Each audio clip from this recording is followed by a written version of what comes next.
میں نے DNA کا ٹیسٹ دے دیا تھا۔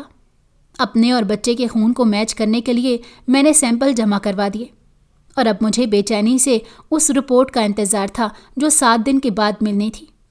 رانیہ کو تو اگلے ہی دن اسپتال سے ڈسچارج کر دیا گیا اور وہ گھر آ گئی۔ میں نے ابھی تک ایک بار بھی بچے کو نہیں دیکھا تھا، حالانکہ امی بہانے سے مجھے بچہ دکھانے کی کوشش کرتیں، لیکن میں انہیں یہی کہتا کہ میں ابھی اتنے چھوٹے بچے کو نہیں اٹھا سکتا، مجھے ڈر لگتا ہے۔ لیکن اندر ہی اندر دراصل میں اس DNA رپورٹ کا انتظار کر رہا تھا۔ جب وہ رپورٹ آتی تبھی میرا شک یقین میں بدلنا تھا۔ 7 دن گزر گئے اور آج میں اسپتال میں رپورٹ لینے کے لیے جا رہا تھا۔ میں بہت گھبرا رہا تھا۔ مجھے رانیہ پسند تھی، مجھے رانیہ سے محبت تھی، لیکن اگر یہ بچہ میرا نہیں تو کس کا ہے؟ آخر رانیہ نے کسی اور کا گناہ میرے سر پر کیوں تھوپ دیا؟ مجھے بس یہی پریشانی تھی، اور میں اس طرح اسے اپنی زندگی میں شامل نہیں کر سکتا تھا۔ اور پھر جب مجھے رپورٹ ملی اور میں نے دیکھا دراصل وہ بچہ تو میرا ہی بچہ ہے، یہ دیکھ کر میرے پیروں تلے سے زمین سے رک گئی۔ ہم دونوں کا DNA بالکل میچ تھا۔ میں وہ رپورٹ دیکھ کر شاک ہو کر رہ گیا اور ڈاکٹر سے پوچھنے لگا، کہیں آپ سے کوئی غلطی تو نہیں ہو گئی؟ کہیں رپورٹ مکس تو نہیں ہو گئی؟ لیکن ڈاکٹر کا کہنا تھا کہ ایسا نہیں ہوتا، یہ رپورٹ آپ ہی کی ہے۔ میں کانپتے ہاتھوں سے رپورٹ پکڑے گھر واپس آ گیا، اسی طرح سیدھا رانیہ کے پاس گیا۔ میرے انداز کو دیکھ کر رانیہ بھی ٹھٹک گئی اور کہنے لگی، کیا ہوا؟ میں کتنی دیر اسے اسی طرح دیکھتا رہا، اور پھر میں نے اسے کہا، یہ بچہ میرا ہے۔ کیا واقعی یہ بچہ میرا ہے؟ میرے ہارے ہوئے انداز کو محسوس کر کے وہ کہنے لگی، ہاں، یہ بچہ آپ کا ہی ہے۔ میں قسم کھاتی ہوں کہ یہ بچہ آپ کا ہی خون ہے، رانیہ نے کہا تو میں صوفے پر گرنے کے انداز میں بیٹھ گیا۔ کیسے؟ یہ بچہ میرا کیسے ہو سکتا ہے؟ میں نے الجھے ہوئے انداز میں کہا، جبکہ میں نے تمہیں ہاتھ بھی نہیں لگایا۔ پھر یہ بچہ میرا کیسے ہو سکتا ہے؟ تو رانیہ کہنے لگی، آپ کو وہ شادی تو یاد ہوگی جس میں آپ اپنی امی کے ساتھ شریک ہوئے تھے، اور وہاں پر جو کچھ ہوا تھا وہ سب بھی آپ کو یاد ہوگا۔ اس نے کہا تو میں نے الجھی نگاہوں سے اس کی طرف دیکھا اور سوچنے لگا، کیا مطلب؟ اس بات سے تمہارا کیا مطلب ہے؟ میرے اندر کا چور ایک دم سہم گیا، اور میں نے اس سے پوچھا تو وہ کہنے لگی، وہاں پر جو کچھ ہوا آپ کو تو سب یاد ہوگا۔ دراصل وہ لڑکی میں تھی۔ رانیہ کے انکشاف نے سر سے پیر تک مجھے ہلا کر رکھ دیا، اور میں پھٹی پھٹی نگاہوں سے اس کی طرف دیکھتا رہ گیا۔ اس کے ساتھ ہی مجھے وہ دن پوری تفصیل سے یاد آ گیا۔ ابو کی کزن کے گھر جب ہم شادی پر گئے تھے تو مہندی پہ خوب ہنگامہ کیا گیا تھا۔ مہندی کی رات وہاں پر پینے پلانے کا دور بھی چلا تھا، چونکہ وہاں پر انکل کے کافی امیر دوست آئے ہوئے تھے، اور ان کے ہاں یہ معیوب نہیں سمجھا جاتا تھا، بلکہ ہر شادی بیاہ پر اس کا الگ سے انتظام کیا جاتا۔ اس وجہ سے رات کو خاص مہمانوں کے لیے اس کا اہتمام بھی کیا گیا تھا۔ میں بھی کبھی کبھار پینے کا شوق رکھتا تھا، اسی لیے اس دن تو سب کزنز بھی جمع تھے، تو ایک دوسرے کی شے پر سب نے تھوڑی تھوڑی پی لی، لیکن میں نے شاید کچھ زیادہ ہی پی لی تھی، کیونکہ مجھے کافی چڑھ گئی تھی۔ اسی لیے میں اوپر چھت کی طرف چلا گیا اور تازہ ہوا میں بیٹھ گیا۔ میں بس سکون سے آنکھیں موندے لیٹا تھا کہ اچانک مجھے اپنے قریب پائل کی جھنکار کی آواز سنائی گئی۔ میں نے دیکھا تو وہاں پر کوئی لڑکی آئی ہوئی تھی۔ اس نے پائلیں پہنی ہوئی تھی۔ ان پائلوں نے ہی مجھے اپنی طرف متوجہ کیا تھا۔ میں اٹھ کر دیکھنے لگا، لیکن چھت کے اندھیرے کے باعث مجھے اس لڑکی کی شکل تو واضح نظر نہیں آئی، البتہ اس کے جسم کے اتار چڑھاؤ میں بہت غور سے دیکھ رہا تھا۔ وہ لڑکی میری موجودگی سے لا علم تھی اور فون پر کسی سے بات کر رہی تھی۔ میں اس کی مدھر آواز میں کھو سا گیا۔ وہ لڑکی چھت پر ادھر ادھر ٹہلتے ہوئے مسلسل فون پر لگی ہوئی تھی۔ میرے دل میں نہ جانے کیا خیال آیا۔ میں نے آگے بڑھ کر ایک دم اسے تھام لیا۔ وہ چیختے چیختے رہ گئی، تو پھر میں نے اس کا ہاتھ پکڑ کر اسے دیوار کے ساتھ لگا دیا اور خود اس کے ساتھ لگ گیا۔ وہ لڑکی چیخنے لگی اور میں نے اس کو منہ پر ہاتھ رکھ دیا۔ اس کے بالوں سے اٹھتی خوشبو مجھے مدہوش کر رہی تھی۔ اس کے وجود کی مہک میرے اندر کے شیطان کو جگا رہی تھی۔ مجھ پر اس وقت نشہ بھی حاوی تھا اور شیطان بھی۔ میں کوشش کے باوجود پیچھے نہیں ہٹا، لیکن وہ لڑکی خود کو چھڑانے کی پوری کوشش کر رہی تھی۔ لیکن مجھ سے صبر نہیں ہوا تو میں اسے چھت پر بنے چھوٹے سے سٹور میں لے گیا اور پھر اپنے اندر کے شیطان کی تسکین کے لیے میں نے اس لڑکی کی چیخ و پکار کو نظر انداز کر کے اس کو رونٹ ڈالا۔ اس کے بعد میں وہاں پر رکا نہیں، وہاں سے چلا گیا۔ مجھے ایک دم خوف کا احساس ہوا۔ وہ لڑکی کون تھی کون نہیں، اس کا تو مجھے نہیں پتہ چلا کہ اندھیرے کے باعث اور کچھ نشے میں ڈوبے جانے کی وجہ سے اس کا چہرہ واضح طور پر نہیں دیکھ سکا، لیکن اب رانیہ کے انکشاف نے مجھے اندر تک ہلا کے رکھ دیا۔ اس کا مطلب ہے کہ رانیہ سچ کہہ رہی تھی، یہ بچہ میرا ہی تھا۔ پہلی بار قدرت نے میرے آگے آئینہ رکھا تھا، اس میں اپنا غلیظ چہرہ دیکھ کر میں خود سے نظریں ملانے کے قابل نہیں رہا۔ میں اسے نظریں چراتا اٹھ کھڑا ہوا۔ مجھے خود سے بے حد شرمندگی محسوس ہو رہی تھی، اتنی گھن آ رہی تھی کہ آخر میں نے یہ کیا کر دیا۔ میں نے نشے میں ایک لڑکی کی عزت پر ہاتھ ڈالا اور بعد میں پلٹ کر کبھی اس کے بارے میں سوچا بھی نہیں، اور آج رانیہ مجھے نہ بتاتی تو شاید مجھے کبھی اپنی اس غلطی کا احساس ہی نہ ہوتا۔ میرا مکافاتی عمل شروع ہو چکا تھا، اب میں شدت سے پچھتا رہا تھا۔ رانیہ نے ایک ایسا آئینہ میرے سامنے رکھا تھا کہ میں خود سے نظر نہیں ملا پا رہا تھا۔ مجھے رہ رہ کر خود پر غصہ آ رہا تھا۔ آخر میں نے یہ کیا کر دیا؟ میں نے ساری زندگی بہت اچھی اور صاف ستھری گزاری تھی، کبھی لڑکیوں سے دوستی نہیں کی، کبھی کسی کے ساتھ تعلقات نہیں بنائے۔ میں ہمیشہ سے اس بات کا قائل تھا کہ محبت اور وفا ایک عورت کے ساتھ ہی مشروط ہونی چاہیے، لیکن نہ جانے اس رات میں ایسا کیا تھا جو میں بہک گیا اور بنا سوچے سمجھے میں نے وہ سب کر ڈالا۔ مجھے نہیں پتا تھا کہ اس کی سزا مجھے اتنے بھیانک انداز میں ملے گی۔ میں تو رانیہ کے سامنے معافی مانگنے کا بھی حقدار نہیں تھا۔ اگر وہ مجھے 100 جوتے بھی مارتی تو وہ بھی کم تھے۔ میں اس کا مجرم تھا، وہ میرے ساتھ جو چاہے سلوک کرتی۔ لیکن ایک بات کی مجھے حیرت تھی، آخر پھر رانیہ کی شادی مجھ سے کیسے ہو گئی اور اسے میرے بارے میں کیسے پتا چلا کہ اس دن چھت پر میں ہی تھا؟ اس بات کا جواب رانیہ ہی دے سکتی تھی۔ میں رانیہ سے نظریں چرائے پھر رہا تھا، لیکن کب تک؟ آخر کبھی تو مجھے اس کا سامنا کرنا ہی تھا۔ اسی لیے میں کچھ سوچ کر کمرے میں چلا آیا اور سیدھا رانیہ کے پاس چلا گیا۔ میں نے تمہارے ساتھ بہت زیادتی کی ہے، میں نہیں چاہتا کہ تم مجھے معاف کرو، لیکن اگر تم مجھے معاف کرنے کا حوصلہ کر سکو تو مجھے معاف کر دینا۔ میں اپنے کیے پر بہت شرمندہ ہوں۔ میں نے تمہارے ساتھ بہت زیادتی کی، مجھے ایسا نہیں کرنا چاہیے تھا۔ مجھے اس وقت پتہ نہیں چلا، شیطان نے مجھے اپنا غلام کر لیا تھا، جس کی وجہ سے میں تمہاری عزت کا خیال نہیں کر سکا۔ میں رانیہ کے سامنے ہاتھ جوڑے کھڑا تھا، اور رانیہ تو محبت کی مورت تھی۔ اس نے کچھ سوچ کر میرے ہاتھوں پر اپنے ہاتھ رکھ دیے۔ میرے دل کو کچھ حوصلہ ہوا اور پھر ایک خیال آنے پر میں نے رانیہ سے پوچھا، رانیہ تمہیں کیسے پتا چلا کہ اس دن چھت پر میں ہی تھا؟ تو وہ گہرا سانس بھر گئی اور کہنے لگی، اس دن میرے منگیتر کا فون آیا تھا، میں اسی کے ساتھ چھت پر بات کرنے گئی تھی اور کافی دیر اس سے بات کرتی رہی۔ میں اسے پسند کرتی تھی اور ہماری لو میرج ہونے والی تھی، لیکن اس دوران وہ سیاہ رات ہمارے بیچ آ گئی۔ اس دن آپ نشے میں تھے، میں نہیں تھی۔ مجھے پتہ چل چکا تھا کہ وہ آپ ہی ہیں۔ میں نے آپ کو گھر میں ادھر ادھر باغ دوڑ کرتے دیکھا تھا، اسی لیے فوراً پہچان لیا۔ پھر جب مجھے پتہ چلا کہ آپ کی امی میرے لیے رشتہ مانگا ہے تو میں نے اپنی منگنی توڑ کر آپ کے رشتے کے لیے ہاں کہہ دی۔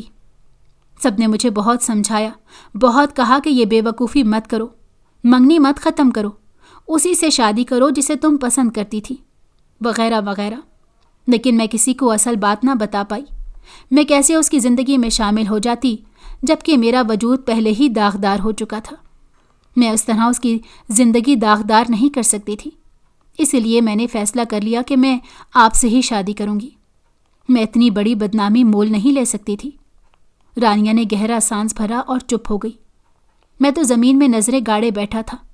میں تو دوہرا مجرم نکلا، رانیہ کا بھی اور اس کے منگیتر کا بھی۔ میں رانیہ کی خوشیوں کا قاتل نکلا۔ مجھے خود پر بہت شرمندگی ہو رہی تھی۔ میں نے اسے کہا کہ میں نے زندگی میں یہ ایک ہی غلطی کی ہے اور اس کی سزا مجھے اتنے بھیانک انداز میں ملی ہے، میں تو یہ سوچ بھی نہیں سکتا تھا۔